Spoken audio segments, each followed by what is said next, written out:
wants to have it be only physiological dependency when you use the word addiction. So they're not using the word addiction. It ends up being more like a compulsive behavior. So let's just go to a reference that we're going to use, and we're going to call this, it's an abnormally strong craving. We're going to use that to be. So that's going to be our definition today. And you can be a gambler and have that, or you can be a sex addict. Where did we get that?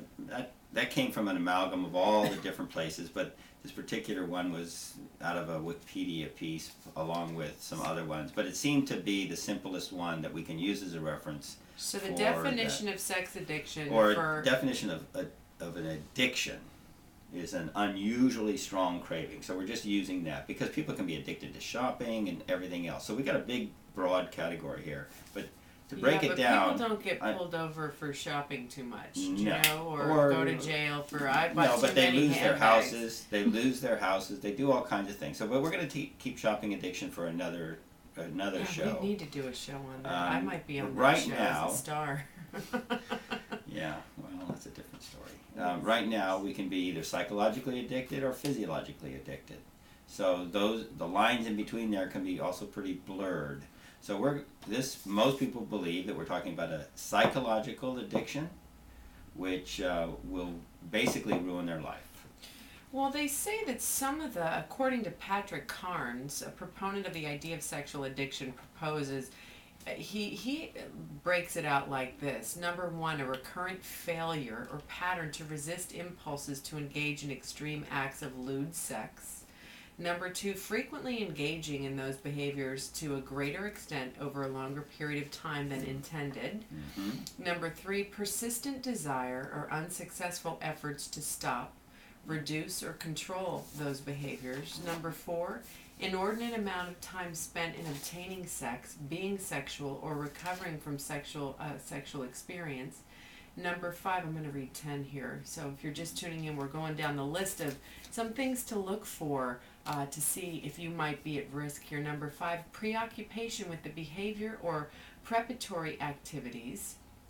Number six, frequently engaging in violent sexual behavior when expected to fulfill occupational, academic, domestic, or social obligations. That's a big one. It gets in the way of your life. That's basically right. Continuation, number seven, continuation of the behavior despite knowledge of having a persistent or recurrent social, academic, financial, psychological, or physical problem that is caused or exacerbated by the behavior.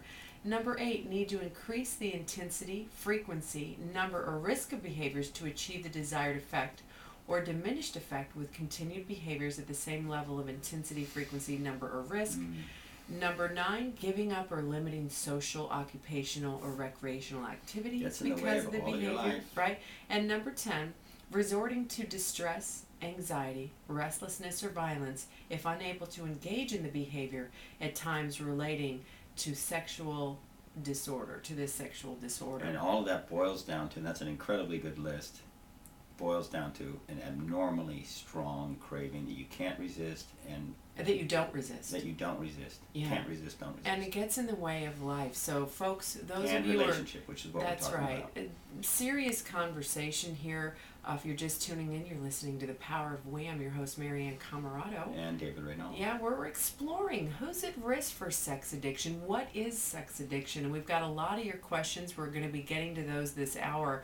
And frankly, it's a heated debate, really. The battle of the sexes comes up here. And there's a politically correct piece, too. Who talks about what we're doing, how strong should we be, how clear can we make these lines. Yeah, so together we're going to look, explore, get into some of the questions, and really sort of dive into the heart of who's at risk here, and maybe some of the ways that we can, as a culture, come together and create a conversation, maybe before the fact or during the fact, so we can, stop a lot of the suffering, or at least, attempt to bring help some light heal to it. Yeah, That's our goal. Is let's bring some light to it, and, That's right. and maybe we can slow some of this down.